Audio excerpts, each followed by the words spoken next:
जय हिंद प्यारे बच्चों, स्वागत है आपका आपके अपने परिवार भारतवर्ष क्लासेस में। तो प्यारे बच्चों, 9 अक्टूबर 2023 दिन सोमवार को क्लास 11 का भूगोल का वीकली टेस्ट लिया जाएगा। और यहाँ पे हम लोग करने वाले हैं भूगोल के very very very important questions, जो कि आपके एग्ज़ाम के पॉइंट ऑफ व्यू से वेरी वेरी इंपॉर्टेंट है। तो जल्दी से इस वीडियो को लाइक कर दीजिए बच्चा। स्टार्ट करते हैं very very most important question. चलिए स्टार्ट करते हैं। पहला प्रश्न पूछा गया है, वायु दाब को मापने के लिए किस यंत्र का प्रयोग किया जाता है। प्रश्न को ध्यान से पढ़ेंगे। हमें वायु दाब मापी यंत्र को बताना है। विकल्प दे रखा है हाइग्रोमीटर, बैरोमीटर, सिस्मोग्राफ या इनमें से कोई नहीं। तो बच्चे सही उत्तर होगा बी, बैरोमीटर। बैरोमीटर से हम वायु दाब को मापते हैं। हाइग्रोमीटर से आर्द्रता, सिस्मोग्राफ से भूकंप की तीव्रता नापते हैं। ठीक है, भूकंप कितना तीव्र से आया, उसकी तीव्रता कितनी थी, सिस्मोग्राफ या फिर रिक्टर स्केल पे नापते हैं। ठीक है, प्रश्न संख्या 2 पूछ रखा है, ऊंचाई बढ़ने के साथ साथ वायु दाब है। तो ऊंचाई बढ़ने के साथ साथ वायु दाब क्या होता है, बढ़ता है, घटता है, ना घटता है और ना बढ़ता है। विकल्प डी दे रखा है, इनमें से कोई नहीं। तो बताइए इसका सही उत्तर क्या होगा बच्चा। तो यहाँ पे सही उत्तर होगा बी। आप ऊंचाई पे बढ़ते जाओगे तो वायु दाब घटेगा। क्या होगा, घटेगा। और यह कितना घटता है, तो 10 मीटर पर 1 मिली बार वायु दाब घट जाता है। ठीक है, ऊंचाई बढ़ने के साथ वायु दाब घटता है। और हम जैसे जैसे गहराई पे जाते हैं, समुद्र के तल की ओर जाते हैं, तो वायु दाब बढ़ता है। प्रश्न संख्या 3 दे रखा है, विषुवत विरुद्ध के पास वायु दाब होता है। निम्न, उच्च, सामान्य या इनमें से कोई नहीं। तो बच्चा जल्दी से बताइए इसका सही उत्तर क्या होगा। सही उत्तर होगा ए, निम्न। विषुवत विरुद्ध के पास वायु दाब निम्न होता है। यदि इसके 30 मीटर उत्तर और 30 मीटर दक्षिण की ओर चल जाए तो ये उच्च वायु दाब के क्षेत्र होते हैं। ठीक है, लेकिन विषुवत विरुद्ध पे वायु दाब निम्न होता है। प्रश्न संख्या 4 दे रखा है, ध्रुवों के पास वायु दाब होता है। उच्च, निम्न, सामान्य या इनमें से कोई नहीं। यहाँ पे विषुवत विरुद्ध के पास वायु दाब निम्न होता है, लेकिन ध्रुवों में वायु दाब उच्च होता है। ए विकल्प बिल्कुल सही उत्तर है। 5वां प्रश्न दे रखा है, पवनें प्रवाहित होती है।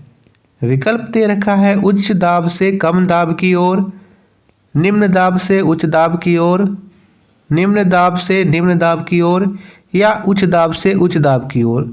क्या होगा सही उत्तर बच्चा, जल्दी से आप सभी बताइएगा। चौथे का सही उत्तर क्या हो, यहाँ पे 5वें प्रश्न का सही उत्तर क्या हो जाएगा। तो बच्चे याद रखना है, उच्च से कम वायु दाब की ओर। पवनें उच्च से कम वायु दाब की ओर प्रवाहित होती है। 6ठा प्रश्न दे रखा है, किस बल के कारण पवनें उत्तरी गोलार्ध में अपनी मूल दिशा से दाहिने तरफ व दक्षिणी गोलार्ध में बाईं तरफ विक्षेपित हो जाती है। घर्षण बल, गुरुत्वाकर्षण बल, कोरियोलिस बल या इनमें से कोई नहीं। तो याद रखना है, कोरियोलिस बल के कारण उत्तरी गोलार्ध में जो पवनें हैं वो दक्षिण की तरफ व दक्षिणी गोलार्ध में बाएं की तरफ यहाँ विक्षेपित हो जाती है। उत्तरी गोलार्ध में दाहिने और दक्षिणी गोलार्ध में बाएं। कोरियोलिस बल की बात करें तो 1844 ईस्वी में फ्रांसीसी वैज्ञानिक ने इसका विवरण प्रस्तुत किया था। जो कोरियोलिस बल है वो ध्रुवों पर अधिकतम सर्वाधिक होती है और यह विषुवत पर अनुपस्थित रहती है। जो विषुवत वृत्त है, विषुवत रेखा, वहाँ पे यह अनुपस्थित रहती है। 7वां प्रश्न है, हवा में उपस्थित जलवाष्प की मात्रा को क्या कहते हैं। आर्द्रता, यहाँ पे आर्द्रता ऐसे होगा। ठीक है, आर्द्रता। तो आर्द्रता, संघनन, वाष्पीकरण या इनमें से कोई नहीं। तो बच्चा सही उत्तर होगा आर्द्रता। हवा में उपस्थित जलवाष्प की मात्रा को आर्द्रता कहते हैं। ये विकल्प बिल्कुल सही उत्तर है। 8वां प्रश्न दे रखा है, वह क्रिया जिसके द्वारा जल द्रव्य से गैस अवस्था में परिवर्तित हो जाता है, क्या कहलाता है? तो बच्चा उसे हम बोलते हैं वाष्पीकरण। ए विकल्प सही होगा। यदि यहाँ पे आपसे पूछा जाए जलवाष्प से जल में बदले, जलवाष्प से जल में बदले, तो वह कहलाता है संघनन। आर्द्रता हमने अभी देखा क्या होता है। 9वां प्रश्न दे रखा है जलवाष्प का सीधा ठोस में बदल जाना क्या कहलाता है? यानी जो भाप है सीधा बर्फ बन जाए, तो यह क्रिया क्या कहलाएगी? वाष्पीकरण, संघनन, ऊर्ध्वपातन या इनमें से कोई नहीं? सही उत्तर होगा ऊर्ध्वपातन। यहाँ पे ठोस से गैस बन जाए या फिर गैस से सीधा ठोस बन जाए, है ना। सॉलिड टू गैस या फिर गैस टू सॉलिड, तो ये दोनों घटनाएं ऊर्ध्वपातन कहलाती है। जैसे फ्रिज में बर्फ का जम जाना, ठीक है, या फिर कपूर का जलना, ये दोनों ऊर्ध्वपातन की घटना होती है। 10वां प्रश्न दे रखा है ओस बनने के लिए क्या आवश्यक है? विकल्प दे रखा है औसांक बिंदु, औसांक जमाव बिंदु से नीचे हो, औसांक जमाव बिंदु से ऊपर हो, औसांक जमाव बिंदु के बराबर हो या इनमें से कोई नहीं। 10वें का सही उत्तर क्या होगा? सही उत्तर होगा ऊपर हो। औसांक जमाव बिंदु से ऊपर हो तभी ओस बन पाएगी। ए यहाँ पे जो बी विकल्प है बिल्कुल सही उत्तर है।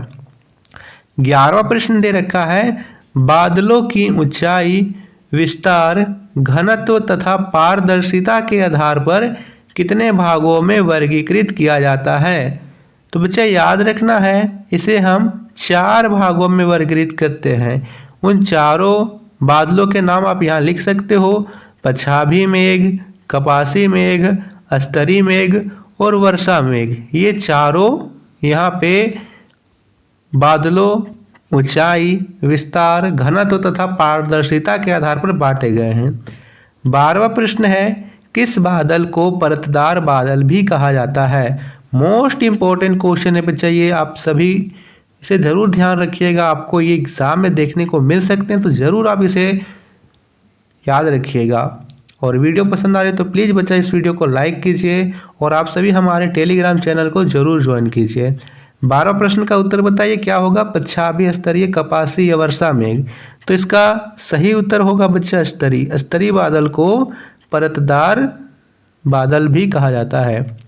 13वां प्रश्न दे रखा है उत्पत्ति के आधार पर वर्षा को कितने भागों में बांटा जाता है? 1, 2, 3 या 4? तो बच्चा वर्षा को 3 भागों में बांटा जा सकता है। आप इसके नाम लिख सकते हो कौन कौन से भी भाग होते हैं।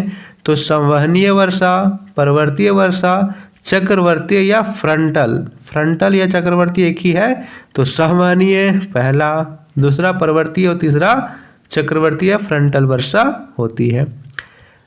अगला प्रश्न दे रखा है निम्न में से कौन सी वर्षा पवनाभिमुख ढाल पर सर्वाधिक होती है? ठीक है, ये पवनाभिमुख ढाल पर सर्वाधिक होती है। परवर्तीय, संवहनीय, फ्रंटल, है ना, एक गलत है, फ्रंटल ऐसे होगा, फ्रंटल या इनमें से कोई नहीं। सही उत्तर है परवर्तीय वर्षा। परवर्तीय वर्षा पवनाभिमुख ढाल पर सर्वाधिक होती है। 15वां प्रश्न है विषुवत वृत्त से ध्रुवों की ओर जाने पर वर्षा की मात्रा जाती है, घटती जाती है, बढ़ती जाती है, एक समान या इनमें से कोई नहीं? तो जैसे जैसे हम विषुवत वृत्त से दूर हटते जाएंगे, ध्रुवों की ओर बढ़ते जाएंगे, तो वर्षा की मात्रा घटती जाएगी। इसी कारण आप देख सकते हो कि ध्रुवों पर अधिकतर बर्फ जमती है, वहाँ पे वर्षा नहीं होती है। 16वां प्रश्न मानव के लिए वायुमंडल का सबसे महत्वपूर्ण घटक निम्नलिखित में से कौन सा है? जलवाष्प, धूलकण, नाइट्रोजन या ऑक्सीजन? यह प्रश्न आप सभी के लिए होमवर्क है। जल्दी से इस प्रश्न का उत्तर आप सभी को कमेंट करना है कि इसका सही उत्तर क्या होगा। और जल्दी से इस वीडियो को लाइक कर दीजिए। भारत क्लासेस पर नए हैं तो सब्सक्राइब कर लीजिएगा।